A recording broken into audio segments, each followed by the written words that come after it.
अल्लामा इकबाल ने अपनी खूबसूरत अंदाज में लिखा है। कहते हैं सुल्तान मुराद हिंदुस्तान का बादशाह था।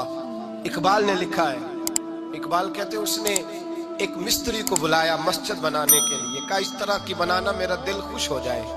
मामार ने मिस्त्री ने मस्जिद बनाई। बादशाह सलामत को पसंद ना आई तो बादशाह सलामत ने उस मिस्त्री का हाथ गुस्से से काट डाला।